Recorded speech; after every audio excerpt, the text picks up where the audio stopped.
We are not live. We are on tape delay. We are pre-recorded, whatever you want to say. The only people that are hearing us live are each other. Todd Grisham and Joseph Bazooka Joe Baltolini. What's up, buddy? Not too much, man. How you doing? Doing well. It's been an exciting week for me on a personal level, man. It's been super exciting. I can Yeah. start it off with me randomly going on Twitter and looking at hashtags and seeing Mr. Todd Grisham as number 2, trending on Twitter. Oh, I was talking about that I reached 100,000 points at this game we play at Chuck E. Cheese with my family. The one where And the we got a bowling picture ball taken with goes in machine. the middle. That was the news I was talking about. Oh, I got verified on Twitter. That's pretty exciting. You did get verified, didn't you? I did, man. I got all excited about it. So, man, that's enough. Let everyone know about the news. What's going on? All right, I'm headed to UFC, man. This weekend, the 14th and the 15th. I'm pumped. I'll be hosting the weigh-in show on Saturday. The event's in Phoenix, but I'll be on the Fox lot in LA with Tyron Woodley and Kenny Florian. And then Sunday we'll be doing the pre- and post-fight show of the card, which is headlined by Yair Rodriguez and BJ Penn. So, I've been a UFC fan for a long, long time, Joe. So getting this opportunity is really kind of a mind-blowing experience right now. Man, this is probably like you commentate the 2 biggest combat sports out right now. So you got to be pumped. I'm so pumped, yeah. And this week's going to be great because I'll be in LA for the UFC stuff I'm doing. And then Friday night, we got Glory at LA Live. So that's going to be awesome, man. But yeah, I was overwhelmed with the response. The response I got on Twitter when people found out I was doing UFC. I honestly thought it was going to be like 20-1 negative, but it was more like 5-1 positive. Because, let me tell you what I thought was going to be negative. I worked at WWE for 8 years, and the fan base there basically hates you until they finally will like you and then maybe one day love you. So I thought everyone in the UFC would hate me, and they still might, and many of them probably do. Well, you know what? It's something different, right? They're all used to Goldberg the whole time, so to see a new face in there, I think it's a good thing. Yeah. I think it's a good thing. I'm pretty hyped up, too. On the Wednesday, the 18th, I'll be on the Joe Rogan Experience podcast, which I'm pretty excited about, getting to sit there and talk to, one of the all-time best, color commentators in combat sports. Yeah, Joe Rogan, he likes you, doesn't he? I think yeah, someone was showing him like you doing pad work, and he was. Yeah, he constantly mentions me on his podcast, which is pretty exciting. Jeez, humble brag, dude. Why don't you back off Joe Rogan a little bit, man? No, I've already pumped it on. I released the information today, so if you check me out on Twitter and Instagram, you got the big news already. Are you going to try and make out with him in the studio? Do we need to send somebody over there with you? Possible, man. That guy's when I started fighting, I was watching fighters. Now he's the guy that, I have to look up to, and I'm sure we'll get into some good conversations on some play-by-play tips and, have fun with it. Well, listen, I will say this about Joe Rogan, and you know that I'm a big fan of his. ESPN had some poll, I don't remember when it was, but it was like best broadcasters of the year or something. It was best color commentator. I think it was on ESPN.com. I don't remember when it was. A couple years ago, maybe this year. I don't know.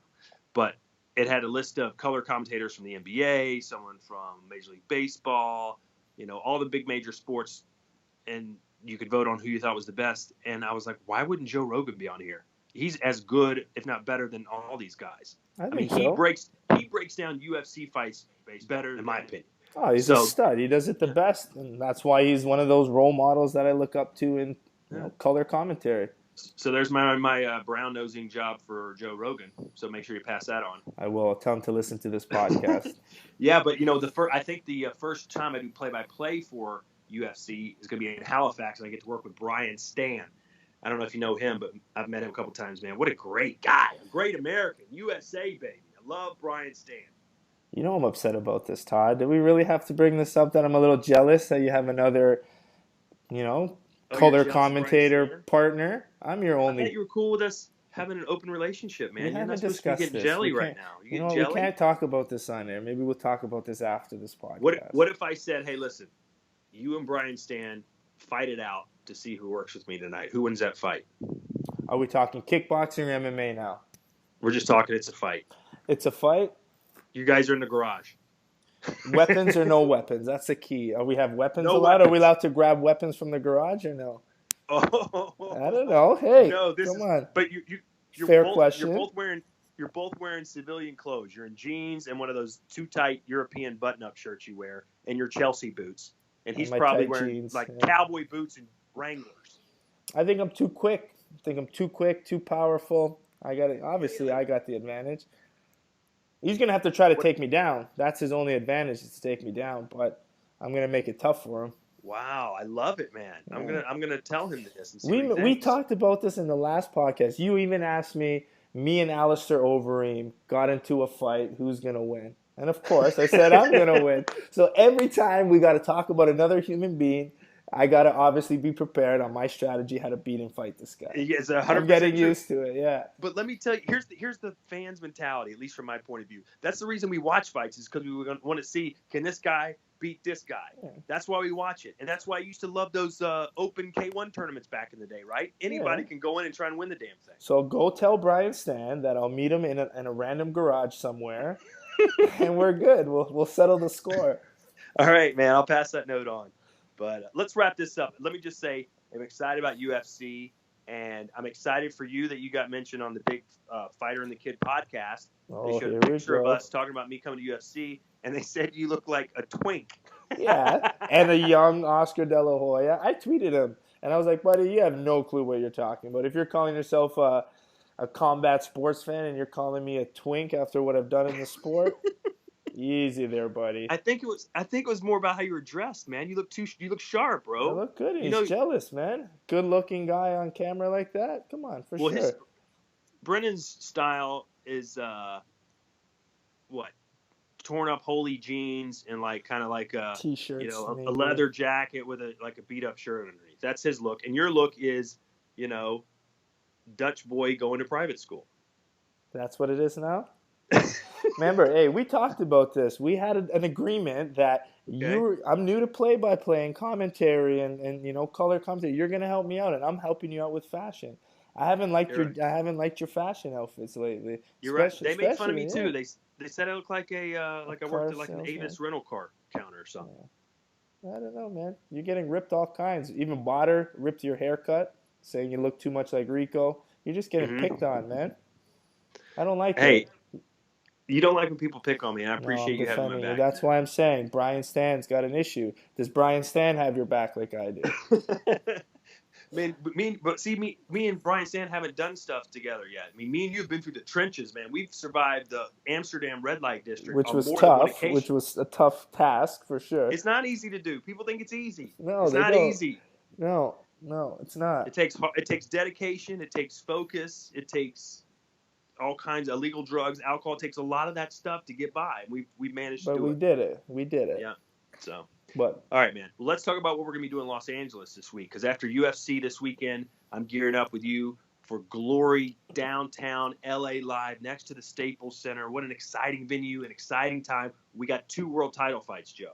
Yeah, big ones too. These are the ones that I think a lot of people are excited for because we have the contender tournament winners getting the shot right away against the world champion. One, again, very close to me, which you're going to hear an interview with. I got to do some training, and I've seen Matt Embry grow from a local kid on the scene, because we're both from Toronto, to now win a contenders tournament to fight Robin Van Roosmalen, which is huge for Canadian kickboxing, and a fight as a kickboxing fan you've got to be hyped about. All right, your buddy, the guy you're training right now in Canada, Matt Embry, fighting for a world title. You spoke to him at length earlier today in this exclusive interview. Let's listen to it now. I'm here with Matt Embry, who's fighting Robin Van Roosmalen at Glory 37 Los Angeles. What's going on, Matt Dix? Just chilling here, brother. All good? Yeah, how was training today? Very good. Yeah, you feeling good? Yeah, the sharpest knife in the kitchen. So, Robin, everyone's bigging up Robin right now. You're a heavy underdog, according to stats and people online and people around the world. How do you feel about that? That's fine with me. I don't mind being the underdog. I feel like I'm more times the underdog, so it doesn't really matter to me what people think. I know in my heart I'm the better fighter, so I'm gonna prove it. And again, his last fight was against Gabriel Varga, where you saw him just literally dominate and 4-round beating to Varga. But Varga got some good shots, but he just couldn't handle Van Roosmalen's pressure. Yeah. To me, it looked like Varga just wasn't in there mentally from the get-go. Like, he was. I don't think he's used to getting pressured like that. But also, I mean, what a big F up by not having your mouthpiece in during the second round. So, like, that I think threw the whole fight off because, but he still busts up Van Roosmalen. You could see it. Like, he was taking it, and, yeah. He seems to have, like, bad luck, man. Every time that guy fights, he crashes heads. Yeah. This guy's getting cuts on from headbutts, and I think you saw his mouth guard. Yeah, I think a lot of it has to do with his style, though. So, like, yeah. Do you think he fought Van Roosmalen right? Obviously not, because he didn't win. But I mean, what could he have done better? Shoot, I think he should have moved his head a little more, stay off the center line. Like, obviously, if you're fighting a guy who likes Dutch style, don't try and fight him Dutch style. Adapt. Fight him where he's not comfortable. Don't fight him head to head where what he's been doing his whole career, right? Yeah, and we just saw on Instagram. We had Van Roosmalen sparring with Jason Wilness again. All three of you guys will be fighting in Los Angeles. Yep. But what did you see? What did you think of that video? It's interesting to see. Yeah. Does it give you confidence? Does it, at this point, be like, oh, I'm threatened by things, or was it something like, you know what, this is Van Roosmalen being Van Roosmalen? Yeah, it's Van Roosmalen being Van Roosmalen. Ain't no surprises there. I mean, you could see him and Wilness both have similar styles, and I mean, yeah, they're just doing their thing. You have to give Van Roosmalen a lot of credit, though. You got to think Absolutely. of the guy, what he's done in the lightweight division, what he's done in his career. Van Roosmalen's a legend. Absolutely. I'm not taking nothing away from him. I think he's definitely one of the best fighters in the world for the past 5 to 10 years, I guess. Like, I've been watching him for years, right? So I think that's where my advantage lies as well, because I kind of just came out of nowhere for these guys. Like, but I've been grinding. I've been fighting the top level guys. Different experience too, though, because again, he's been fighting kickboxing, mostly kickboxing style. I fought Muay Thai all over the world against different opponents, different types of style, So again, I think I'm just more adaptable. But yeah, Van Roosmalen he's a G.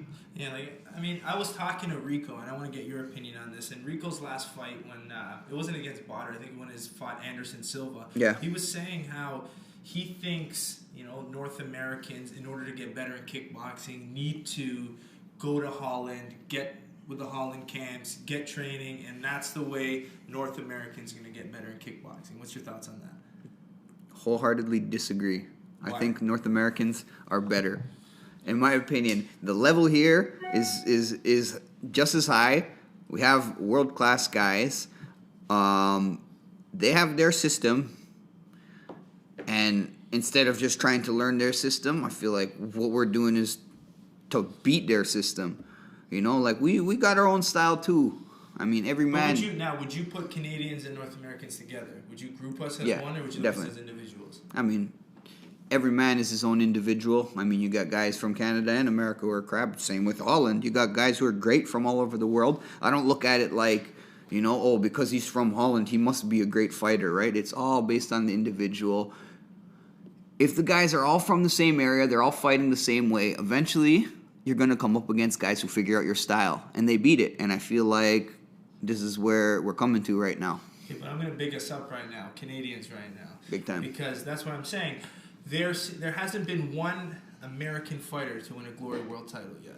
Yeah, not yet. And Joe Schilling won a tournament, but they never really classified that. They're calling them a tournament champion versus the world champion. There's two different kind of classifications. This is why now, when you went in on Glory 33, you won the contenders tournament. Before, in the early Glory days, the winner was the tournament champion. Yeah. So there was a lot of confusion with fans thinking, what's the real title, the world title versus tournament champion. But not one American fighter has won a Glory World title, but look at the list of Canadians. Yeah, absolutely. But I feel like there's tons of great talent in America, and those guys are all definitely, they definitely have the guys to be able to be the champions. It's clearly showed. I think a lot of it is just opportunity. They just have to give the right guys the right opportunity. Yeah, and I talk a lot with my broadcast partner, Todd Grisham. Yep. And we're just talking about this fight, and he kind of pressures me to ask this question. He wants me to say he thinks Van Roosmalen's going to win. Yeah. What do you have to say to Todd for that? Because he's always picking on me because he's like, oh, I know you and Matt know each other. What do you have to say to Todd to that? Because, I mean, he's going to be listening.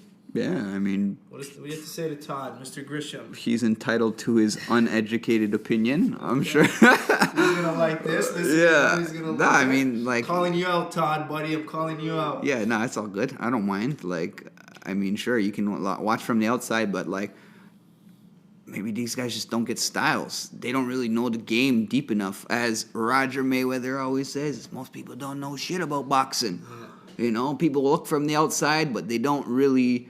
get the game, you know. I've been spent 10 years plus in this game, you know, not just training every single day, studying, learning the intricacies, you know, watching countless footage, you know. You see patterns between fighters, you know, people and how certain styles are just better adapted to beat, you know, other styles. And in my opinion, the adaptable fighters, the smart technical fighters across the board are always the best fighters. So who would you say in Glory right now would be a fighter that you would say is very adaptable, can kind of change between styles based on their opponent? Who would you highly rate in that? I think City Chai is the best. City Chai, even though like he's got his amazing Thai style, but like he's grown as a fighter, but man, nobody beats him. He's beaten all the top level guys, and he's as of yet, like everybody, he just has problems with him. What his style is effective, and so like I would say definitely. But what makes it effective? You saw him fight Robin twice. Yeah. First, what do you think happened in those fights? A lot of people were saying the first fight that Robin won. Yeah. Sidichai should have won that. Yeah, fight. and vice versa. Vice versa. For Yeah. Fight. What's your thought on that? And you got to honestly think about like you're fighting him next. So I'm sure you've studied that film. The first time I watched, I was like, oh, I can't believe they robbed City Chai like that. But then I watched it again, and you know what? Robin stays super busy. He is always active, and like I think City Chai just like his kicks are they got a lot of weight behind him. So, and he doesn't stop firing it, and he uses his hands, and the way he mixes up his weapons, like he cycles from like top to bottom, low. He's good at like closing the distance. If you get in too close, he ties you up, or he sends a good knee. Like, you know, he's got a great style. But like Robin, definitely, he's like a bull, and he comes forward and he bangs, right? So that left kick, though, let's go back to that left kick. That left kick. Throws. Yeah. There's been a lot of controversy, and every time I call that fight, I make it known that a lot of those arm kicks, people are misconfusing arm kicks a lot. Yeah. Especially, you know, Robin on one point saying, listen, he's throwing all these arm kicks, but they're not really landing. They're coming off my forearms. I'm still coming forward. Same thing goes with the hands, though. It's like you're punching his guard. You're not landing your punches either. So what would you say to that body kick? Again, to people listening, those arm kicks. Yeah, that's his target. Count him as scoring. If he knocks him off balance, and like so a lot of them are doing kicking it, and Robin keeps walking forward. Yeah. Would you count those arm kicks as slowing Robin down, or would you count them as just a blocked shot? I don't know. If he blocks it, actual, proper technique, then yeah. And he did. I think Robin actually did a good job. If you actually watch it, he was blocking kicks well. I think he did a good job because he countered right back. He always did. Yeah. And he's like that. He always does counter. And he did, like, he was lifting his legs. He was blocking well. But, like, City Chai's, his legs are big and strong, and they got a lot of weight behind them. And I'm sure it doesn't feel great to have it, that artillery firing on your arms, but like you also got to ask the man too. Like sometimes I think the loud slap of the kicks sounds a lot more effective than it actually is. Like it might not be hurting Van Roosmalen either, though, right? Yeah. It's those thud ones, man, that people Big don't time. understand. It's the when thuds. you hear those studs, even on the arms of the legs. Man. Yeah, Once man. you hit a good shin, you can't really, hear it, but they're doing the most damage. Yeah, for sure. And I mean, you got to look at another successful Thai that came in as a southpaw like Sidichai was Panamaru. Oh man, amazing fighter. I've been watching him since he was a kid in Thailand. Since he was probably maybe 14 or 15. He's been Lumpini champion. Most people probably don't know it. He's from Kiat Mukau gym, which is like the same gym as like Singdam, his older brother Panam Ronglek. They're all super technical warrior fighters. I'm a big fan of his. So, I mean, you guys, I'm sure, would match up eventually. Definitely. If you think he's that kind of caliber fighter. I'd love to fight him. Up, Yeah, absolutely. yeah. So, you got to, if you win this one, right? Yeah. I'm sure there'll be a contenders tournament. For sure. I'd love to see him in there, to be honest with you. you. Yeah, no, I think he definitely should be. I'd like to see Sanchai in there too, you know? Oh, yeah. Why not? But you got to think about it too, like, and I think people don't understand. They always see a Muay Thai fighter come in, and they always think, the kickboxer has the advantage. Yeah. And I mean, everyone from the outside looks at it because of the different rule set. Yeah. No clinch to no elbows. But Yeah. I think a lot of people don't understand is fighting is fighting. Exactly. And especially with Muay Thai, Yeah. that distance control that Thais have and that grounded style, Yep. they can generate good power. Yep. They might not be active with their boxing, but they Yeah. know how to control distance and use their kicks and their power. Absolutely. Yeah, they have their game down pack, and they have hundreds of fights of experience. And experiences, obviously, that goes farther than anything, in my opinion. Yeah, a lot of these guys, these Thais, and you've had a lot of experience training and fighting in Thailand. Yeah. I mean, The thing is like, you can use the Dutch style in Muay Thai. So it's not like those guys have never fought against guys who fight like that. There's a lot of they've gotten those looks before, all the time. So they know how to deal with that in a Muay Thai sense, but then like you it's a lot easier obviously to do in Muay Thai, because you have more weapons to deal with it, right? Yeah, like I fought 2 full rules Muay Thai fights. And, Yeah. My first loss ever, I fought a very experienced fighter in Gregory Choplin. Yeah. He shut down my, what would you call your traditional Yeah. Dutch style hands to low kicks. Yeah, He yeah. just tied me up and used elbows, right? Exactly. So, Yeah. a lot of people don't realize how effective Muay Thai is in kickboxing. Yeah, absolutely. It's such a great art. It's one of the most beautiful arts. That's why I started with it. And to me, like, it's always going to have that place in my heart. I just think it's important to not just be one-dimensional, though, because, like, for me, all the best Muay Thai fighters in the world have always been the Muay Thai guys who did boxing. Well, talk about you fought the best, who's considered the pound-for-pound best Muay Thai fighter in the world, which was Sanchai. Yep. Who fought, I think when it made his kickboxing almost debut, when he fought Eddie Naid Slimani in Glory 31 Amsterdam. Yeah. What did you think of his fight there? And Yeah. I mean, you fought him, and I want you to talk and tell the audience, man. Like, you fought him in, like, almost, I think they call it bare knuckle, but you have, like, this Kachuk. rope. Yeah, you have this rope on your hand. Like, talk about that. Because that's crazy to fight, the pound-for-pound best in the world within those kind of gloves and rule sets. Yeah, it was a great opportunity for me. I mean, it kind of came out of the blue. I was in Thailand, and like just like a couple weeks like before the fight, they're like, "Yo, would you like the chance to fight Sanchai?" And I was like, "Yeah, sure." At the time, I wasn't even really focused too much on Muay Thai. I went there for MMA purposes, so I was in an MMA camp and everything. But like, obviously, I would never turn an opportunity like that down. And it's a great opportunity. I feel like I can obviously do better next time. And he's a legend. He's super tricky. He's very difficult to find his chin sometimes, And that's a fight you want back, obviously. Definitely, absolutely. Does the rule set and the glove change do anything for you? I thought I had the advantage with no gloves personally, but like. So what made the difference then? Because I feel like I have more powerful hands and better boxing than him, But I don't know. In that fight, I didn't pull the trigger enough, and I didn't find his chin. He didn't beat me up either, though. Like he was definitely, I would say it would be like an outclassing. I couldn't find the shots on him, but he didn't hit me with anything that was like effective or distance control. That's really good. Very good distance control and tighten the clinch. But also the way they look at the clinch in Thailand too. They like, as a tall fighter, they want you to grab up more on the neck and stuff. But a guy like Sanchai will get under you and sweep you. So I like to keep my ass out a little more, pummel for underhooks.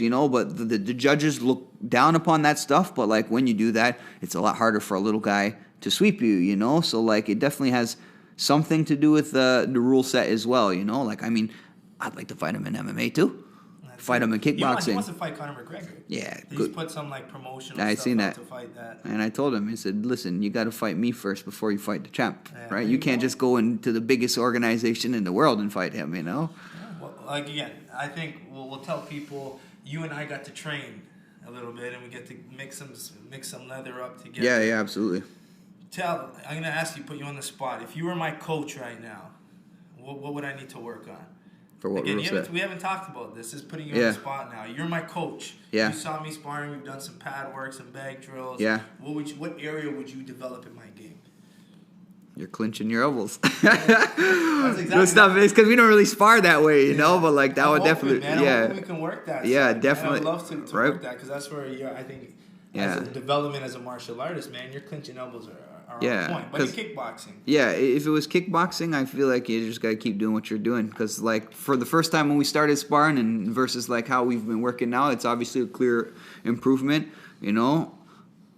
A lot of it has to do with the boxing. I don't think people realize how important boxing is, and like not just offense, learning how to punch. You know, it's the defense, it's the footwork in boxing that really changes the game. You know, and like definitely, I feel like that's where you could improve more because like it's kind of new to us still, but it's not like you're not improving. Like I feel like we're as fighters, we know what we got to improve. It's just time. It takes time. All right, we're gonna finish this up. Last little thoughts. What do you want to tell the people? I'm going to ask first a prediction, and then I'm going to ask you for maybe a little message for Robin if he's listening on. So, first one, I want to give you a prediction. I know this is, a fight kind of close to you that I'm sure you're going to watch with Jason Wilness fighting Israel Adesanya. Yeah. You grew up, you've been tight friends and boys with Simon Marcus. Yeah. And, we saw Simon on the same night. You knocked out both your guys to get this title fight. Simon ended up losing his world title against Jason Wilness. So now you have Jason Wilness versus Israel Adesanya. Give me your prediction. It's a very exciting fight. I think if Israel keeps it long and fights smart, he can beat Wilness. If he gets caught up in the mix-up and lets Wilness impose his game, it can go to Wilness. It's a fight. Any man can win it. So we'll see who's more game that night. And what's one last thing you want to tell people listening about your fight, about Robin? Now's the floor, man. It's all you. Keep an eye out on me. You already know it's my ticks. Everybody got to see. I'm going to be the world's best just now. I've been working for this my whole life, and I want you guys to just watch and appreciate someone who takes this craft as an art and tries to make it as precise and perfect as I can and effective as a fighting style. This is the art of fighting you guys are going to see, and it transcends style. It can go anywhere, any place. It doesn't matter if it's a cage, a ring, a bar, a street. It doesn't matter. Fighting is fighting at the end of the day, and we as martial artists have to have that style that transcends rule set. Robin fights MMA too. Could be an interesting match in a cage. I love it. All right, there you have it. Matix Embry fighting Robin Van Roosmalen for the featherweight world title, January 20th in Los Angeles. Make sure you check it out. Don't know. So there it is, Matt Embry and Joseph Valtellini. My biggest takeaway from that entire interview, which went, 15, 20 minutes, was that you threw me under the bus and told him I thought he was going to lose. Why would you do that to your so-called friend? Because you're constantly doing it to me. I have to apparently this fake fight with Alistair Overeem on the podcast. This one here, I'm fighting Brian Stan, and I'm going to run into these guys, and these guys are going to be coming after me. So I got to watch my back everywhere I turn now because of you. Yeah, but you know what? Now you're verified on Twitter. Okay? That's huge, so man. They need to step off. That's it. I'm official now. I'm going to walk around with a badge that says I'm verified. That's it. I'm going to get myself a shirt. I tweeted this question to you, and I think people will think it's not like a legitimate question, but it really is. What were you more excited about, winning your world title with glory, or when you saw that blue check mark pop up on Twitter? That's a tough question. That blue check mark. When I woke up and I got an email saying you are now verified, it was pretty exciting. Tell me, you're verified. How did you feel? How did you feel when you got verified? When I got on Twitter, I didn't even know what it was. I was like, oh, okay. I was with WWE. They did it for me. They're like, hey, you're verified. I'm like, what does that mean? Does that mean I'm Christian? What? I don't know. It's cool. Yeah. Apparently you're cool with this blue check mark now. But I've even seen you like tweet and stuff out like, yo, what's the brother got to do to get verified at verified Twitter? We're trying, man. We had to get it. Show a brother some love. Well, now you're amongst the elite, bro. You are verified, and you're the real deal. I've been saying it for years. Thank you. Appreciate it, my friend. LA Live, Glory 37, Friday, January 20th. 2 world title fights. You've spoken at length, or we have, the Matt Embry versus Ruben Van Roosmalen. How about the other one? Adesanya and Wilness, middleweight title. Gotta be excited. 2 different styles. Let me tell you, Jason Wilness, what he did to Simon Marcus was vicious, and seeing the power that he's got behind his punches is very scary for middleweight. And let me tell you, Israel Adesanya is a sneaky, unorthodox fighter, which is going to give Wilness some tough challenges, because you have Wilness coming straight forward like a bull, eating all your punches and countering right back, where Adesanya is going to try to use more angles and movement and flashiness. But when Jason Wilness is controlling the center of the ring and blasting you with those big power hooks and low kicks, not an easy job. So it's another fight that has different styles, and that's going to put on some big action. Wilness versus Adesanya, bang, it's a banger. I love it. We're going to try and get Adesanya on the next podcast. We're going to He's tape fun. him, He's next. fun. He's got He's got a good character. He'd be good for us. Yeah, we're going to try and catch up with him before Glory, obviously, and have that up for you. A complete preview of the whole card, and we'll go more in depth on the main events, the 2 title fights. Joe, I guess quickly though, you still think Matt Embry's going to lose, right? After you buried me, why don't you know Matt's listening to this? Do you think he's going to lose? I told you, seeing him and training him, people aren't giving him a big enough chance. He's got credit. a chance. I'm telling you, he's got it. I know. I'm telling you, he's got a chance. I'm not saying it's going to be easy. Robin Van Roosmalen's a stud. He's one of the all-time best kickboxers in Glory. So yeah, it's going to be a tough task, but kickboxers haven't seen enough of Matt Embry. I'm telling you, the kid's going to do really well. Okay. Is it a 50-50 fight, or would you say, being honest with yourself and the kickboxing world, would you say, well, look, Roosmalen is a favorite for a reason. I think there's a slight he's advantage. I got to give it. There's a slight advantage to Roosmalen because of his kickboxing experience. He has a lot more kickboxing fights, fighting the top 5 in the world. The guy's fought every lightweight in the world, right? And now he's fighting the top of the featherweight. So there is an advantage on paper. But my point is, there's not enough credit, and we haven't seen enough of Matt in this new evolved style. All the footage that's on Matt's online is all his traditional Muay Thai fights, where he fought Sanchai and all the other top fighters in the world. But we haven't seen him with this new evolved boxing style, which we saw at him knock out Giga Chikadze and Chi Bin Lim with. So you got to give him more credit. Can you tell when you're in there in the ring holding pads for him? Can you tell how much power a guy's got just by holding pads, or you're like, everybody hits hard when you're holding pads? You can see it's movement. It's the way he moves and people move, and same thing. But you can't really count pads as an indicator for how good someone is in the ring. There's amazing guys on pads that fight like crap, and there's guys who are crap on pads that are some of the best fighters. Ronda Rousey looks pretty darn good on pads. Yeah. Did you ever see her shadow boxing videos she gets ripped with, though?